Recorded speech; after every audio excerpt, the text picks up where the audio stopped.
여러분 안녕하십니까? 정교유착 의혹을 수사하는 검경 합동수사본부가 오늘 신천지에 대해 대대적인 압수수색에 나섰습니다. 신천지 교주 이만희 총회장의 거주지와 별장 등도 압수수색했는데요. 신천지가 조직적으로 신도들을 국민의힘 책임당원으로 가입시켰다는 의혹에 대한 진술이 확보된 상황에서 관련 자료를 확인하기 위해서입니다. 첫 소식 구민지 기자가 보도합니다. 경기도 과천의 한 상가 건물 사무실에서 수사팀 관계자들이 상자를 들고 나옵니다. 당원 명부 가입자를 확보하신 걸까요? 필라테스 프로젝트 입증 가능한 자료 다 확보하신 걸까요? 이곳은 바로 신천지 총회 본부 사무실이 있는 건물. 신천지에서 코로나19 환자가 잇따라 발생하던 지난 2020년, 경기도가 직접 신도 명단을 파악하고 역학조사에 나섰던 곳이기도 합니다. 아주 빠른 시간 내에 조사가 필요하기 때문에 저희가 역학조사를 현장에 가게 됐습니다. 그리고 6년 만에 이번엔 정교유착 의혹 합동수사본부가 신천지에 대한 강제수사에 나섰습니다.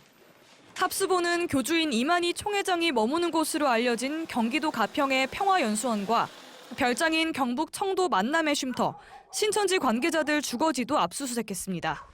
영장에 적힌 혐의는 정당법 위반과 업무방해, 코로나19 집단 발병 당시 신천지에 강경하게 대응한 이재명 경기도지사가 당선되는 걸 막고 윤석열 전 대통령 당선을 돕기 위해 이 회장이 20대 대선을 앞두고 신천지 신도들을 조직적으로 국민의힘 당원으로 가입시켰다는 의혹 때문입니다. 22대 총선을 앞두고도 비슷한 집단 당원 가입이 있었다는 의혹도 있습니다.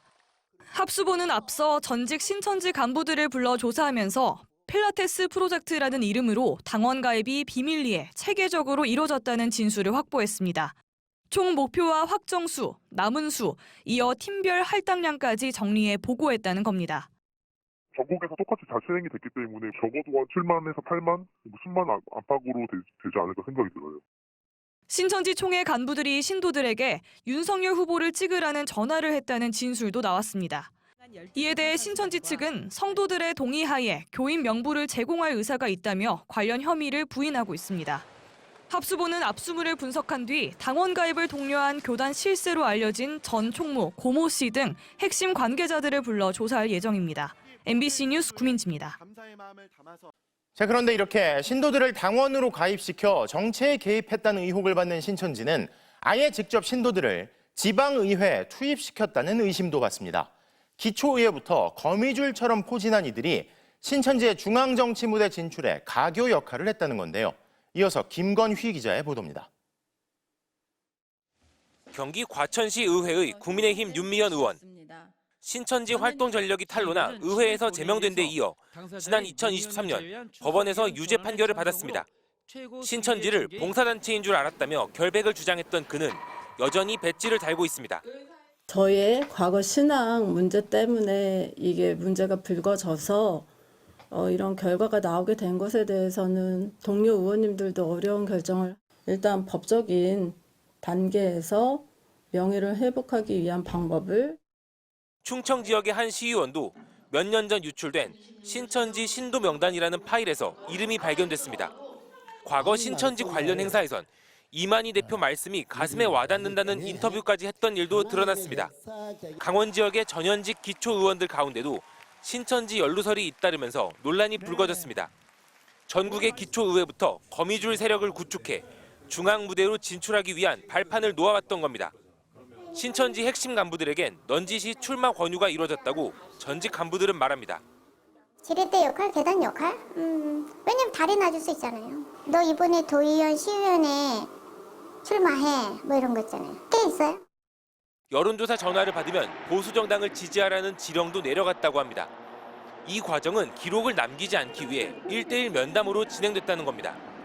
그 설문조사 오면 그때 이번에 이제 누구를 지지하려고 하시느냐 뭐 이런 거 할 때 국힘이다 뭐 한나라다 이렇게 이제 하라고는 정권 힘을 조금 실어야 된다. 국회 뭐 이런 거 좀 하긴 해야 된다라는 거는 일부 신도들의 반발도 있었지만 이만희 총회장의 지시 앞에 무력했습니다. 그 사람이 시키자는 누가 해요? 그 사람이 준대. 뭐든지 그 사람 입에서 나오는 거죠. 하나부터 열까지. MBC 뉴스 김건희입니다. 신천지가 이처럼 신도들을 무더기로 입당시켰다는 의혹을 받는 정도에 그치지 않고 제도 정치권까지 침투할 수 있었던 비결은 조직 동원에 있다는 평가가 많습니다. 정치권의 막강한 로비력을 과시하는 통일교에게 돈이 무기라면 신천지는 사람, 즉 표를 직접 무기로 삼아 정치권을 움직이기 때문에 통일교도 이와 관련해선 신천지에게 노하우를 배워갈 정도였다는데요. 김민찬 기자가 보도합니다. 3년 전 대구 월드컵 경기장에서 열린 114번째 신천지 교육 수료식. 새 신도만 10만 명 넘게 참석했는데 일사불란한 카드 뒤집기 등이 북한 열병식을 떠올리게 합니다. 인류 최고의 진리를 배우기 위해 전 세계 많은 교회가 신천지 간판으로 바꾸어 달고 신천지로 몰려오고 있습니다. 시대의 구원자라 불리는 이만희 총회장. 헬기를 탄 채 등장하며 위용을 뽐냅니다. 사망에서 생명으로 옮겨지는 좋은 세상이 이루어질 것을 믿습니다. 이처럼 행사 진행을 비롯한 신천지의 조직 운영은 군대 같은 상명하복으로 이뤄집니다. 20여 년 전부터 보수 정당의 당원 가입과 유세장 동원 등에서 세를 과시했던 원동력입니다. 조직화된 신도 약 30만 명이 정치권과 연결고리이자 무기였던 셈입니다. 신천지 조직력 비법은 독특한 교리에 있습니다. 세상이 왕이 된다라고 하는 그 영생의 개념이 너무나 강한 사람들인데 내가 이 일을 하지 않았을 때 죽는다. 단체에서 이탈당하면 저주받는다. 지옥 간다. 이런 것들을 계속 교육을 했기 때문에 게다가 2000년대 이후 대학가를 중심으로 위장 포교 등으로 교세를 확장하며 온 오프라인에서 활동력이 좋은 청년들을 대거 포섭했습니다. 통일교가 돈이라면 신천지는 표로 직결되는 사람이라는 말이 나오는 이유입니다. 통일교는 외형이 크잖아요. 그런데 얘들은 이 당원 가입에 대해서는 신천지한테 배운 거야. 이 생각을 못했던 거지. 얘들. 실제 신천지와 통일교 주요 간부들은 함께 출장까지 다니며 교세 확장 방법 등을 공유하고 교류한 것으로 전해졌습니다. 코로나19 사태 이후 다시 한번 수사선상에 오르며 주목받고 있는 신천지. 어렵게 신천지에서 빠져나온 사람들은 지금이 신도들을 구해낼 마지막 기회라고 입을 모읍니다. MBC 뉴스 김민찬입니다. 지난 대선을 앞두고 교회 예배와 기도회에서 불법 선거운동을 한 혐의 등으로 구속 기소됐던 손현보 목사가 법원의 집행유예 선고로 풀려났습니다. 윤석열 탄핵 반대 집회를 주도했던 손 목사는 이재명이 죽어야 대한민국이 산다고 했던 인물이기도 하죠. 먼저 조민희 기자의 보도입니다. 부산교육감 재선거를 앞둔 지난해 3월, 손현보 목사는 당시 국민의힘 소속 정순윤 후보를 자신의 교회로 불러 대담을 진행했습니다. 사자 보수 단일 후보로 나왔습니다. 그래도 빨간 신발에 신고 놓은 거 아닙니까? 대선 직전엔 교회에서 당시 이재명 후보에 대한 부정적 발언을 하고 김문수 후보의 지지 영상을 신도들에게 틀어주기도 했습니다. 정량, 결백, 자유, 민주주의! 김문수, 파이팅! 자신의 교회에서 특정 후보의 당선, 낙선 운동을 한 손 목사는 공직선거법 위반 등의 혐의로 지난해 9월 구속됐습니다. 이재명이 죽어야 대한민국이 산다! 오늘 법원 또한 손 목사에 대한 혐의를 대부분 인정해 징역 6개월을 선고했습니다.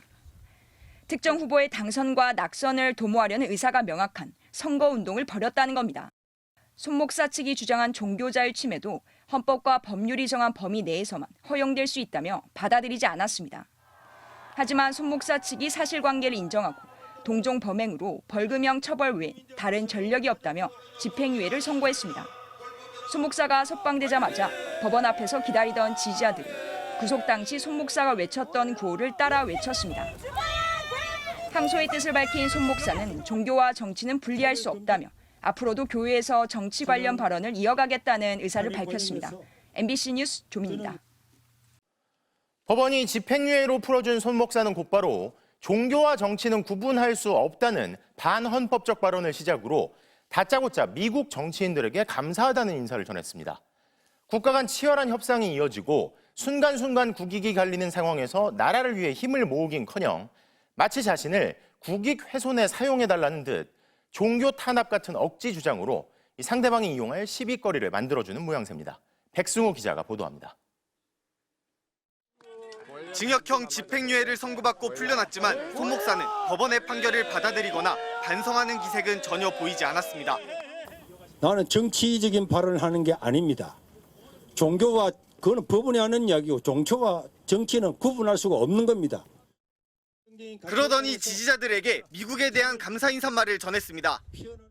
저희 가족들을 백악관으로 초청해서 우리 이야기를 충분히 들어주시고 하여튼 루비오 장관님과 또 벤서 부통령님과 진심으로 감사를 드립니다. 손 목사의 아들 2명은 지난주 백악관을 방문해 손 목사가 종교 탄압을 받고 있다고 주장하기도 했습니다.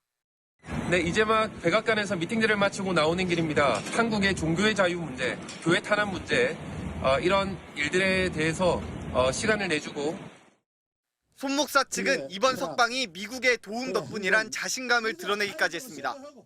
벤스 부통령까지 나서서 주의를 주는 바람에 그리고 한국 교회 모두가 나서서 하나님 앞에 기도했기 때문에 어쩔 수 없이 석방 조치를 한 것으로 믿어집니다.